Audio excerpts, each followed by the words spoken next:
Finally Assam পুলিচৰ AB আৰু UB পোষ্টৰ কাৰণে নতুন এডভাৰটাইজমেণ্ট আহি গ'ল। আমি গোটেইখিনি ডিটেইলছ এই ভিডিঅ'টোত চাম। কি কোৱালিফিকেশ্যন লাগিব, ৰিটেন এক্সামত কি লাগিব, ফিজিকেল টেষ্টত কি লাগিব, এলিজিবিলিটি কি লাগিব, সকলোখিনি চাম। শেষলৈকে চাই থাকিব। এতিয়া প্ৰথম আমি চাওঁ যদি ইয়াতে আপুনি চাওক যে কিমান পোষ্ট আছে।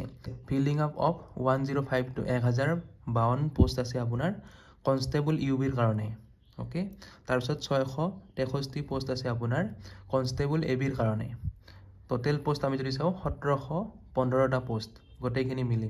তাৰপিছত ইয়াতে দিয়া আছে পে স্কেলটো আপোনাৰ বেচিক পেৰ আপোনাৰ যিটো পে স্কেল 14,000ৰ পৰা ষ্টাৰ্টিং 70,000লৈকে যাব। ইয়াৰ লগত আৰু বিভিন্ন ধৰণৰ এলাউন্সেছ লাগিব, গ্ৰেড পে লাগিব, ডিএ লাগিব।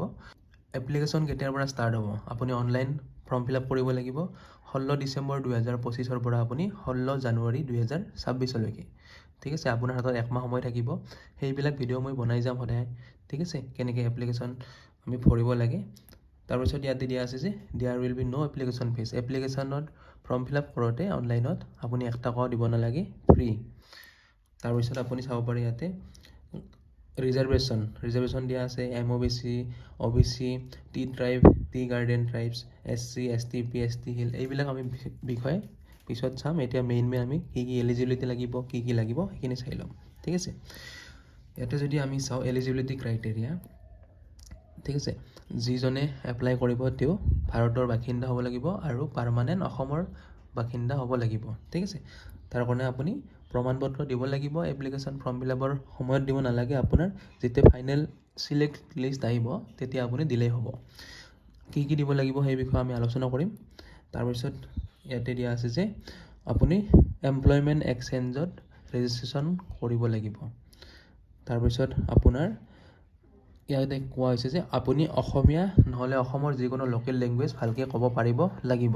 বয়সৰ কথাটো 18 বছৰৰ পৰা আপুনি 25 বছৰৰ ভিতৰত হ'ব লাগিব। ঠিক আছে, কেতিয়া গণনা কৰা হ'ব বছৰটো আপোনাৰ 1 জানুৱাৰী 2020ত।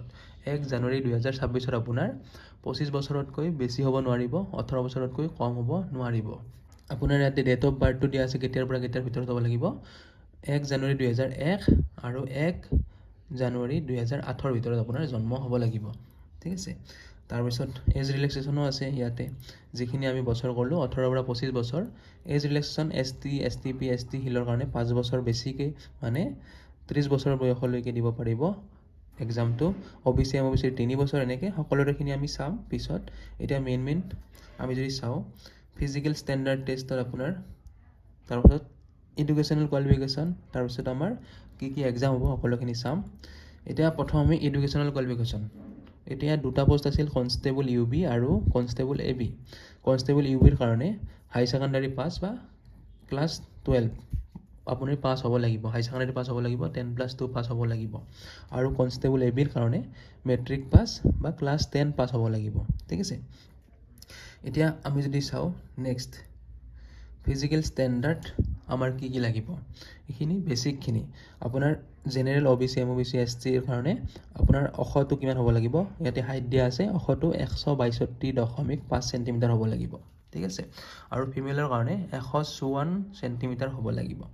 এতিয়া ST প্লেইন আৰু ST হিলৰ কাৰণে 160 চেণ্টিমিটাৰ, আৰু ফিমেলৰ কাৰণে, এইটো মেলৰ কাৰণে, আৰু ফিমেলৰ কাৰণে 152 চেণ্টিমিটাৰ। এইটো হাইটটো দিয়া হৈছে কিমান হ'ব লাগিব। তাৰপিছত চেষ্টটো আপুনি বুকখন কিমান ফুলাব পাৰিব লাগিব, ফিটা দি কিনে জোখা হ'ব। এতিয়া আমি যদি চাওঁ প্ৰথম general OBC, MOBC, SC, ST plain normal আপুনি 80 চেণ্টিমিটাৰ আপোনাৰ বুকখন হ'ব লাগিব, আৰু আপুনি ফুলাই দেখাব লাগিব 5 চেণ্টিমিটাৰ, মানে 85 চেণ্টিমিটাৰলৈকে ফুলাই দেখাব লাগিব।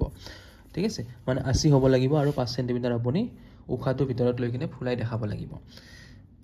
নেক্সট ST হিলৰ কাৰণে 78, 2 চেণ্টিমিটাৰ কম আৰু 5 চেণ্টিমিটাৰ ফুলাই দেখাব লাগিব। তাৰপিছত মেডিকেল আইচাইট আপোনাৰ ভাল হ'ব লাগিব, আপোনাৰ একো বেমাৰ থাকিব নোৱাৰিব।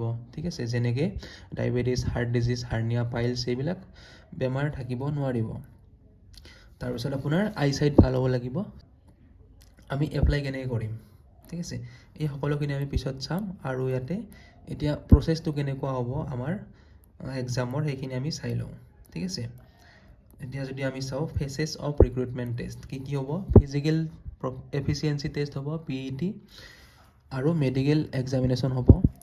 ফলোড বাই ফিজিকেল ষ্টেণ্ডাৰ্ড টেষ্ট, ঠিক আছে, PAT আৰু PST এই দুটা হ'ব, এই দুটা মেডিকেলৰ লগত জড়িত আপোনাৰ শৰীৰৰ লগত।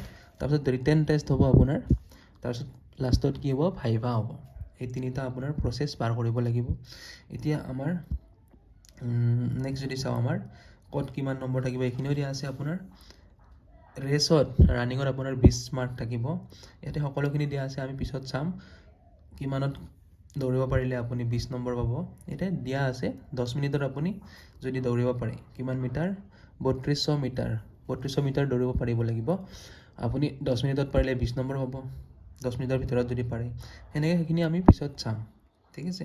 তাৰপিছত আপোনাৰ লং জাম্প থাকিব, লং জাম্পত 20 নম্বৰ, ইয়াতে কিমান আছিল, ৰেচত 20 নম্বৰ, ৰানিঙত 20, লং জাম্পত 20। তাৰপিছত নেক্সট আৰু চিন আপ আপুনি কৰিব পাৰিব লাগিব, চিন আপত 20 নম্বৰ আছে।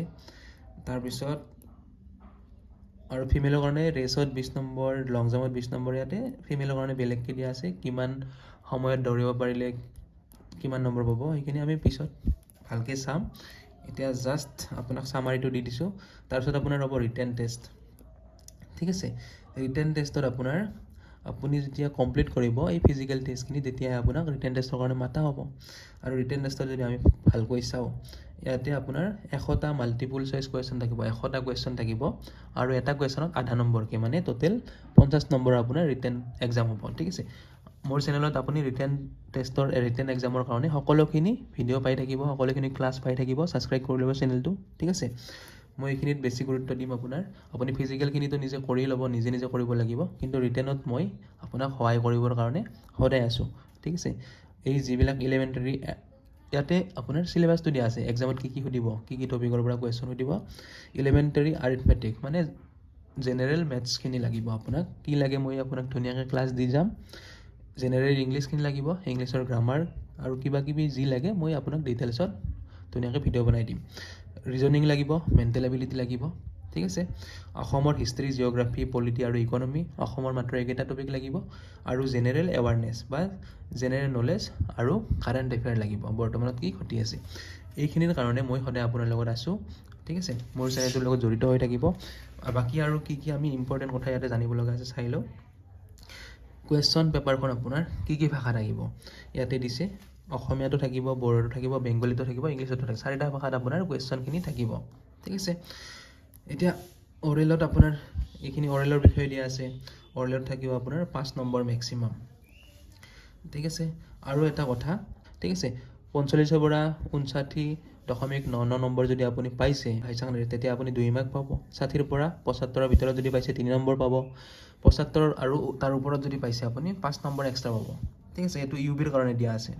তাৰপিছত এতিয়া ফাইনেল মেৰিট লিষ্টৰ কাৰণে ইয়াতে দিয়া আছে constable UB both male and female, ঠিক আছে। কনষ্টেবল UBৰ কাৰণে ফিজিকেল এফিচিয়েঞ্চি টেষ্টত আপোনাৰ 40 নম্বৰ থাকিব, ৰিটেন টেষ্টত 50 নম্বৰ থাকিব, অৰেল বা ভাইভা বচি মানে ভাইভাত আপোনাৰ 5 নম্বৰ থাকিব, মৌখিকত একাডেমিকত আপোনাৰ 5 নম্বৰ। একাডেমিক মানে আপুনি যিমান নম্বৰ পাইছে হাই ছেকেণ্ডাৰীত সেই হিচাপে মই যে ইয়াতে ক'লোঁ, ইমান যদি পাইছে ইমান নম্বৰ পাব। 60ৰ পৰা 75 3 নম্বৰ এক্সট্ৰা, 75 আৰু ওপৰত পালে 5 নম্বৰ এক্সট্ৰা, ঠিক আছে। আৰু কনষ্টেবল ABৰ কাৰণে, ঠিক আছে, আৰ্ম ব্ৰাঞ্চৰ কাৰণে ইয়াতে ফিজিকেলটো আপোনাৰ 60 নম্বৰ থাকিব, ৰিটেনত 50 নম্বৰ থাকিব, ভাইভাত থাকিব 5 নম্বৰ, ঠিক আছে। ইয়াতে 115 নম্বৰ মানে 15 নম্বৰ এক্সট্ৰা, কিন্তু UBত আছিল আপোনাৰ 100 নম্বৰ টোটেল।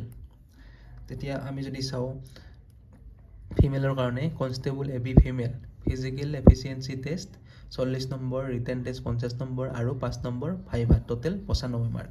এইকেইটা আপুনি চাই লওক, আপুনি কোনটো এক্সাম দিব, এইখিনি আপোনাৰ ক'ত কিমান নম্বৰ থাকিব, ঠিক আছে। কনষ্টেবল UB মেল আৰু ফিমেল দুয়োটাৰ কাৰণে 100 নম্বৰ, কনষ্টেবল AB মেলৰ কাৰণে 115 নম্বৰ, কনষ্টেবল AB ফিমেলৰ কাৰণে 95 নম্বৰ। আপোনাৰ গোটেই প্ৰচেছটোত ইমান নম্বৰ আপুনি এক্সাম দিব লাগিব, ফিজিকেল টেষ্ট, ৰিটেন টেষ্ট আৰু ভাইভা মিলি কিনে, ঠিক আছে।